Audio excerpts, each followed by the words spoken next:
Fala moçada, tudo bem com vocês? Ricardinho Bio aqui.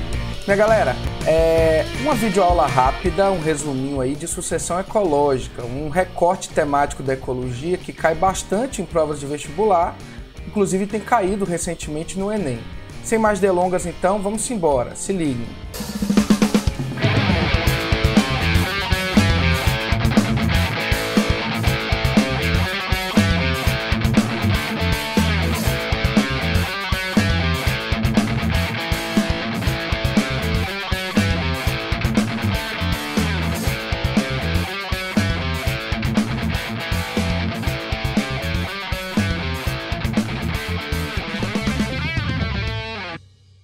Pessoal, vamos conceituar a sucessão ecológica como uma transição de comunidades até que ocorra a formação de uma comunidade final, de maior complexidade, maior biodiversidade, que é a comunidade clímax. E é importante ressaltar que essa sucessão ela pode ser primária, num ambiente que nunca foi habitado antes, ou ela pode ser secundária, por uma ação ambiental como um desmatamento, uma queimada. Eu posso abrir uma determinada região, matar toda a parte biótica que está ali, expor ao solo diretamente para iluminação e outras condições, e aí eu vou ter que começar quase que do zero. Não é do zero, então ela é muito mais rápida, mas eu vou ter que iniciar uma nova comunidade pioneira, comunidades intermediárias, até atingir o clímax novamente.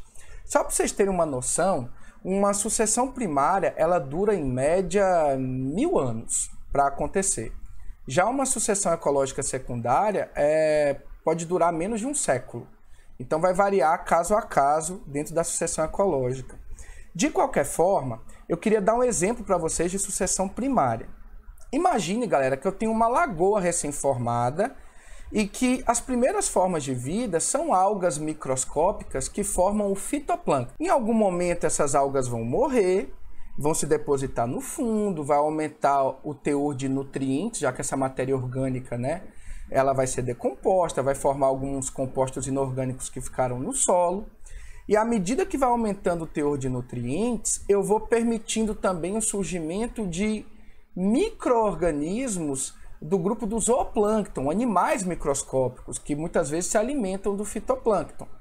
Aí eu já começo a desenvolver, então, após o ecese, que seriam as algas do fitoplâncton, eu já começo a ter uma comunidade aqui intermediária que é formada não só por algas do fitoplâncton, mas por alga e animais microscópicos, que formam aquilo que a gente chama de zooplâncton, tá?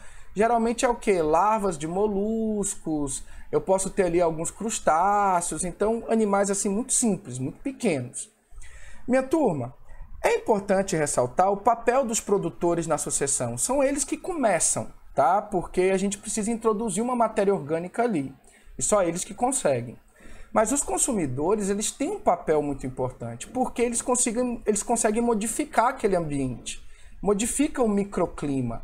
Imagine que numa sucessão de um outro ambiente, eu possa ter um consumidor que traga uma semente de uma planta, ou muitas vezes ali, ao polinizar uma flor de uma planta mais simples, ele acaba transferindo o pólen, trazendo outras plantas. Então, assim, os produtores são muito importantes, mas os consumidores também têm sua parcela na sucessão.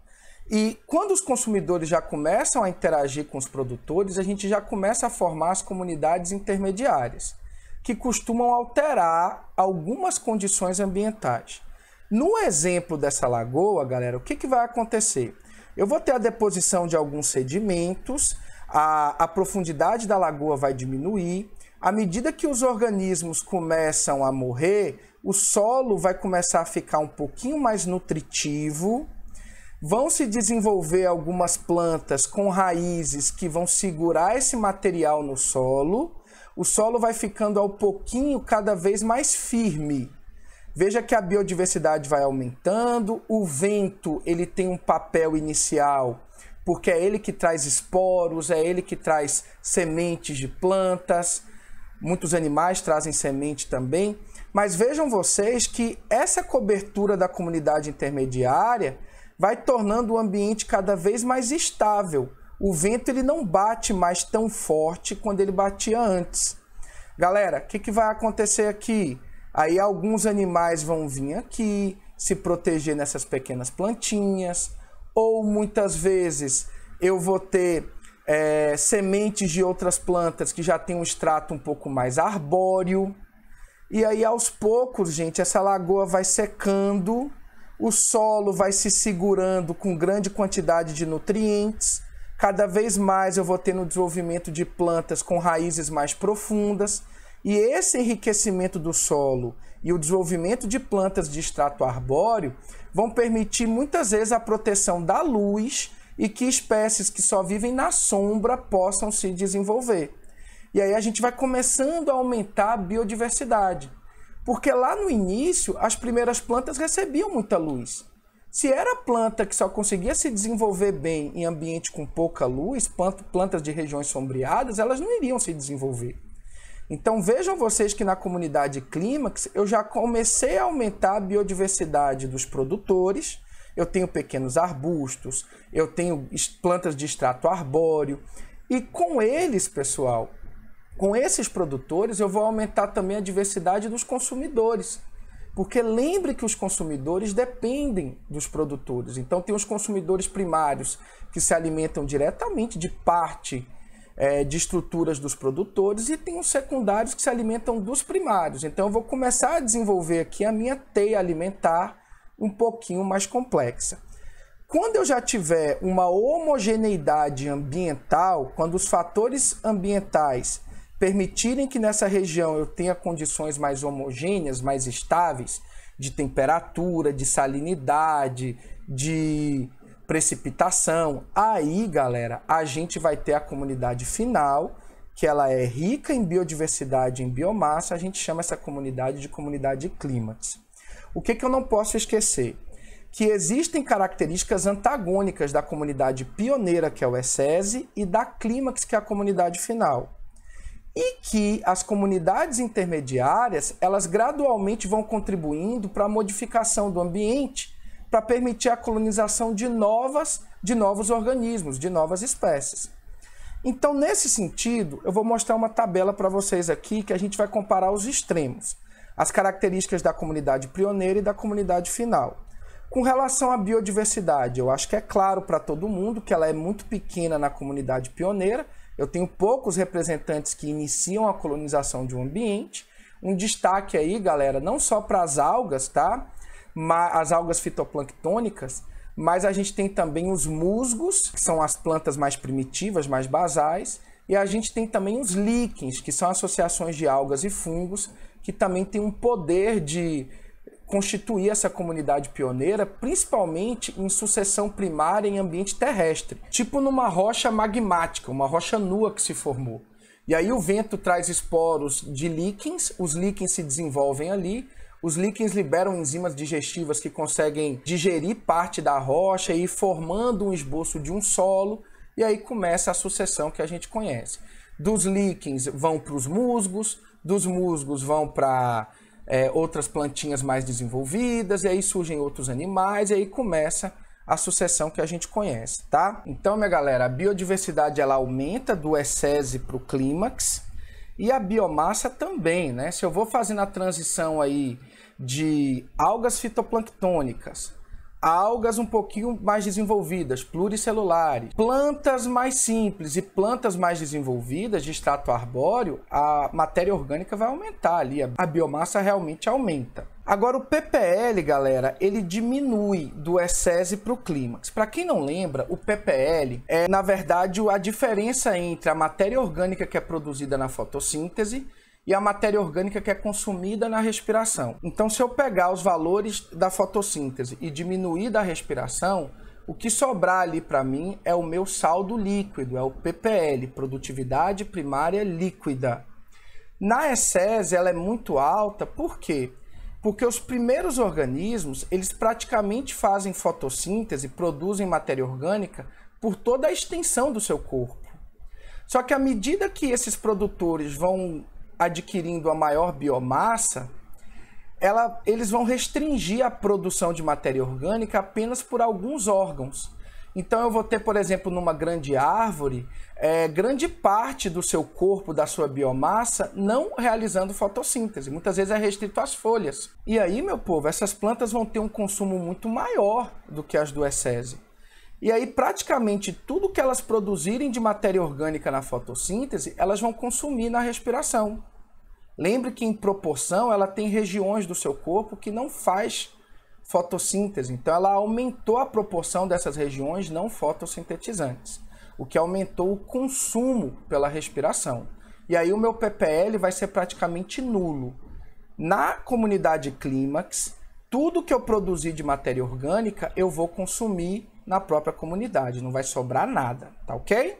Então é importante vocês não esquecerem isso. Essa é a tabelinha assim das 3 características principais. Bom, minha galera, aqui é um outro exemplo de sucessão primária, só que aqui é numa rocha nua, né? Então imagine aqui que esporos de líquens chegaram nessa rocha, os líquens têm uma parte de fungo dos líquens que liberam enzimas digestivas que modificam essas rochas, e a gente vai criando um esboço de um solo. Aí ainda em espécies pioneiras que toleram grandes variações ambientais, eu tenho musgos, gramíneas, e aí eu começo a colonizar e cobrir esse ambiente, alguns pequenos arbustos surgem e vão protegendo esse microambiente aqui de ações como do vento, por exemplo. E aí vai permitir que outras espécies mais sensíveis comecem a colonizar. Isso vai virar uma cadeia, viu, galera? Eu vou aumentando aqui a biodiversidade, a biomassa. Agora eu já tenho as comunidades intermediárias e a tendência é que esse ambiente fique cada vez mais homogêneo com relação às variações. As variações elas diminuam. Existe uma tendência na sucessão ecológica de ir diminuindo as variações ambientais, seja luminosidade, seja vento, etc. De qualquer forma, galera, a gente chega numa comunidade final, essa aqui é a que tem a maior biomassa, a maior biodiversidade, e eu não vou esquecer que o ppl dela é nulo, porque praticamente tudo que se produz aqui é o que se consome, não sobra nada. Meu povo, sucessão primária demora muito para acontecer, tá? Geralmente 1000 anos e vem de um ambiente que nunca foi habitado. Já a sucessão secundária, ela é muito oriunda de uma queimada. Lembre dos biomas que tem queimada natural, né? Lembre do cerrado. No cerrado eu tenho muita sucessão ecológica secundária. E aí ela é mais rápida. É mais rápida porque, mesmo eu tendo um incêndio e abrindo aqui essa região, expondo o solo, tudo bem que o solo vai ficar mais seco, vai diminuir o teor de nutrientes, mas devagarinho, gente, eu vou colonizar aqui algumas gramíneas.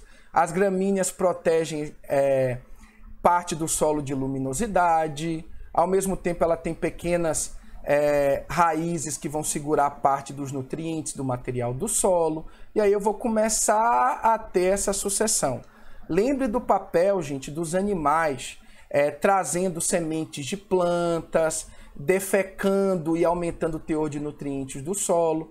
Então, os animais que são os consumidores também têm um papel importante na modificação do ambiente. E aí, no final, eu volto a ter uma comunidade clímax. Uma observação importante, galera. A comunidade clímax que foi restabelecida, ela nunca vai ser igual à comunidade clímax anterior, antes do desmatamento, antes do incêndio, da queimada. Por quê, galera? Porque existem uma série de variações ambientais que podem acontecer no meio do processo. Então eu não posso garantir, galera, que as mesmas espécies que iniciaram a colonização na primeira floresta serão aquelas que vão iniciar nessa. Então cuidado com questões que diz que ao final de uma sucessão secundária, a comunidade clímax se restabelece e é exatamente igual à comunidade clímax anterior. Não é. Ela tem suas particularidades. Então, galera, apesar de eu formar novamente uma comunidade clímax, essa comunidade clímax não é exatamente igual à comunidade clímax anterior. Ela vai ter uma biodiversidade um pouquinho diferente. Tranquilidade? Galera, para finalizar, uma tabela resumo para vocês. Isso aqui vai ficar para vocês estudarem. E 2 gráficos importantes. Veja que quando eu saio do ESSESI para o clímax, o ambiente vai ficando mais homogêneo, as variações nas condições ambientais elas diminuem, porque as espécies intermediárias e as comunidades finais, elas são menos tolerantes a variações ambientais. Já a biodiversidade da ESSESI para o clímax, ela aumenta. porque eu aumento, inclusive, a quantidade de espécies mais sensíveis que agora fazem parte dessa comunidade. Essa tabelinha aqui é para vocês estudarem, muito do que está aqui eu já comentei nessa aula, e para quem quiser o slide, galera, tá lá no grupo do Telegram. Minha galera, espero que eu tenha ajudado vocês, tá? É óbvio que é importante vocês tentarem fazer questões de sucessão ecológica, a depender do vestibular que você for fazer. Qualquer dúvida, vocês me procuram lá no grupo do Telegram, estou à disposição de vocês. Um beijão para todos. Se quiserem os slides, galera, dessa aula, vai lá no grupo do Telegram que eu já postei lá, tá certo? Beijão a todos, valeu!